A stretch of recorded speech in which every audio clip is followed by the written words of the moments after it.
Response video to, whoops, yeah, I did that before, same route maybe. Anyway, to Fred. Sort of on the subject of the value of encouraging people, through whatever antinatalist conversation, to be a little more thoughtful before having children. That there can be nothing but likely good consequence to that effect of this conversation, which is an okay subject, but it's sort of back to this idea of, I suppose if somebody wants to bend interpretation of the concept, antinatalism can be some sort of temporary philosophy, like somehow it doesn't mean ultimate eradication or extinction for what you're proposing be antinatal. I always it always seemed obvious that the terminal end of the concept would be terminality, and that you wouldn't, by just logic, say you were anti-birth for just human beings. But it doesn't matter. People can stretch the vernacular. I just don't think they can do it and still have the word mean anything. Just as I don't think Ayn Rand defines objectivity. Ooh, that did come up the other night. Somebody said something about Ayn Rand.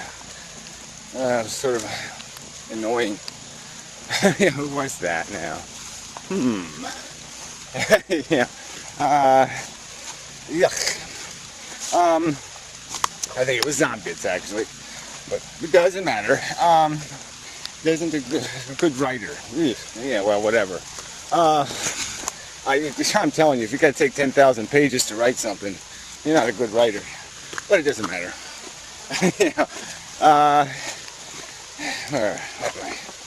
That hurt my brain, even just contemplating the skankiest of them all. But whatever. So the Fred's argument is basically, yeah, okay, even though these people are talking about one thing, the conversation has this alternative, another branch, benefit of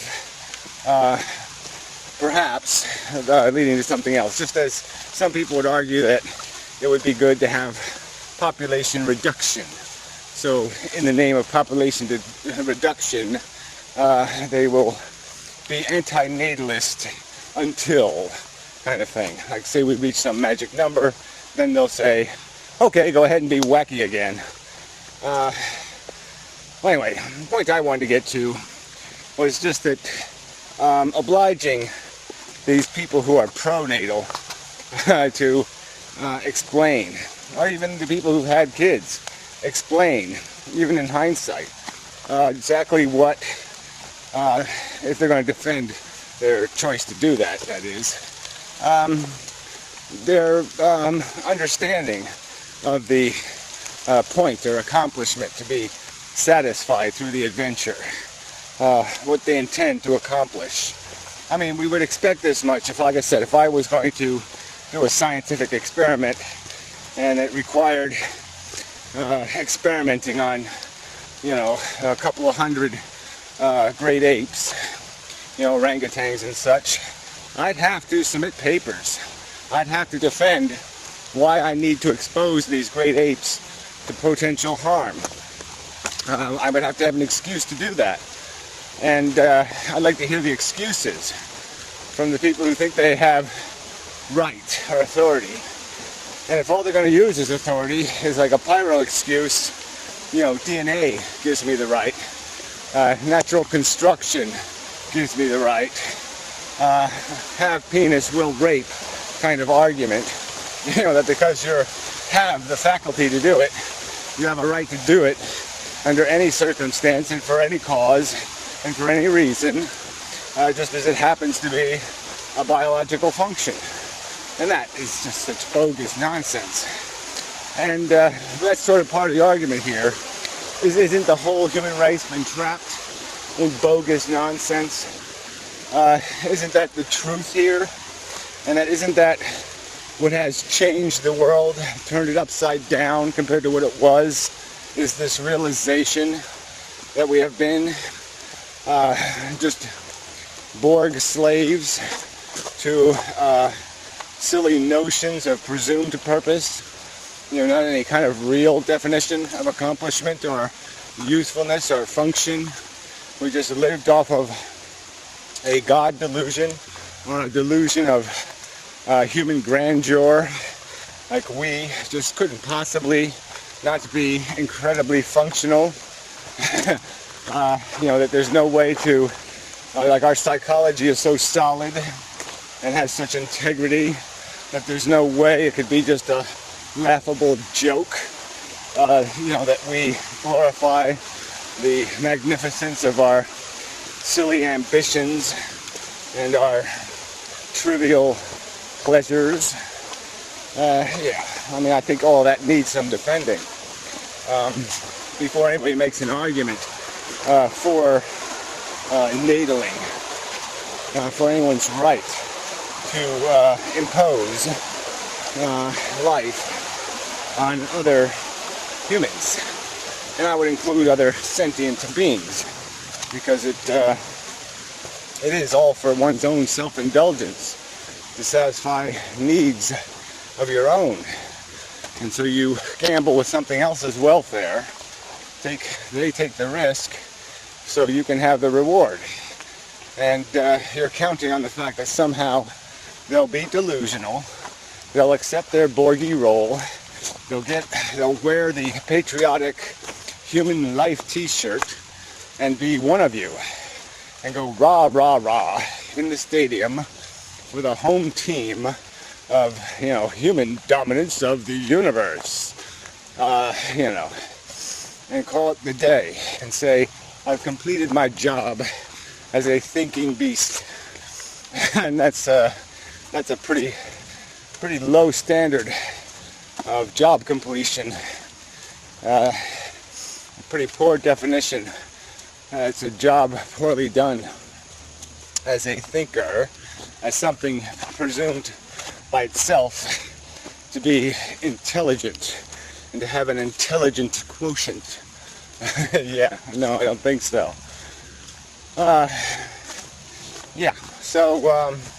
That would be the part that needs to be done by these people. I don't think it's much to ask, is for them to write this little bit of a environmental impact statement, this projected accomplishment statement, this I bought insurance to cover accidents, creating somebody of horrific plight, blight, deformity, dissatisfaction through whatever means, that you have some sort of insurance to compensate the victims for your failure, as if that were even possible. You can't really do that, can you? If you lop somebody's consciousness off, you deprive them of their intelligence, let's say through an accident, and they become an idiot, how much money is going to be worth it? That's going to give them back their identity. I don't think that's going to work. So it is an uninsurable liability.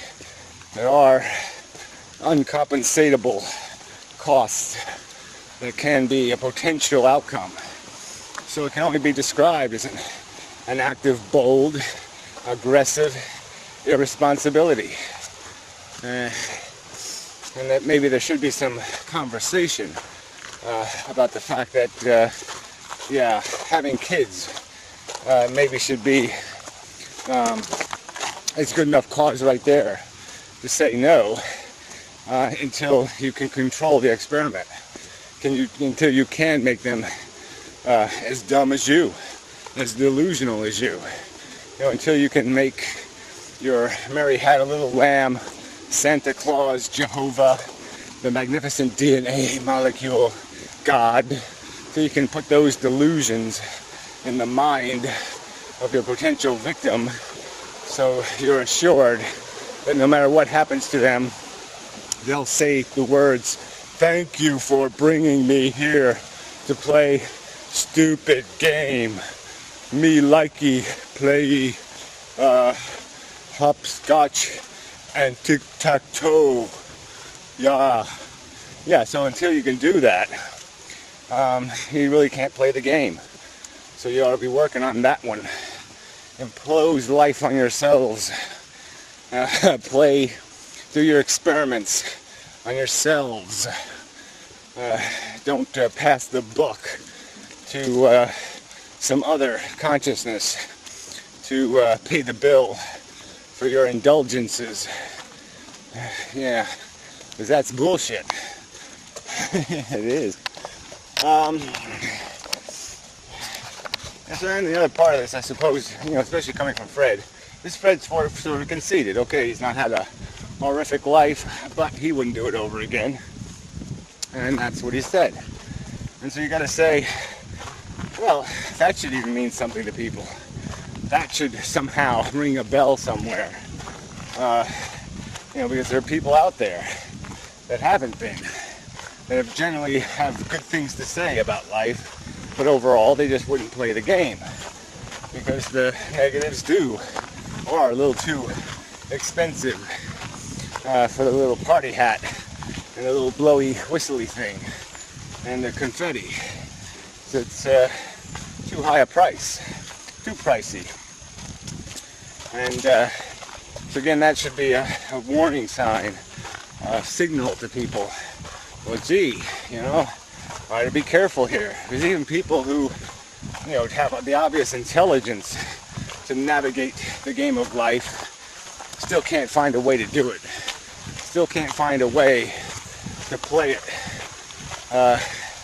in some sort of way that, well, for me, it matches their sense of civilized or fair or reasonable or worthwhile. Let's see, where else do we go? So it's all good in the sense that any conversation is better than no conversation. So people talking about it can't be bad, but it does have to get somewhat focused on these questions of purpose and imposition. These are kind of the fundamental words. What's the value justifying? And it does need a justification. When you are exposing something to potential harm, you need to justify it with a positive value, an accomplishment, to justify the risk. And the imposition argument is just so impossible to get around. The fact is, you're not even trying to buy insurance against failure. Most people are just ignoring the possibility of failure. So it's an obscene violation of your obligation to leave the dead alone until you know what the fuck you're doing. So you can at least say something like, I intend that this, human beings, through partly my prodigy, are going to, invent Jack's magic beans. And that giant world, actually the giant is a very nice fellow and everything will work out just fine. And, but that's not going to work, is it? Yeah, that doesn't sound like a good enough answer. I don't think I could go to the government and say I'm going to experiment on chimpanzees because I believe my modified chimpanzees are going to climb Jack's beanstalk. I don't think so. So try again and let me know if you ever come up with an answer that's actually intelligible. It's actually logically coherent, sensible, and has something to do with something besides you just saying you're a selfish asshole and you'll do whatever the fuck you want. Hey, Pop. Sorry. It's okay. Hey, come on. Scared another dog. Yeah, it's funny. They either scared me or I scared them lately. But they probably know I'm the undead. That's probably the problem. They know what I'm about. Yeah. So anyway, they've sniffed the Terminator out. Well, it fits. So anyway, Yeah, that's enough of a video. Got a sniffle now. There's smoke in the air. Somebody's burning their house down, imagine. Hot and humid. I don't know. Oh, there it is. Yeah, they are burning the house. What the hell are they doing? Retards. Oh well. Crazy people will be crazy and such.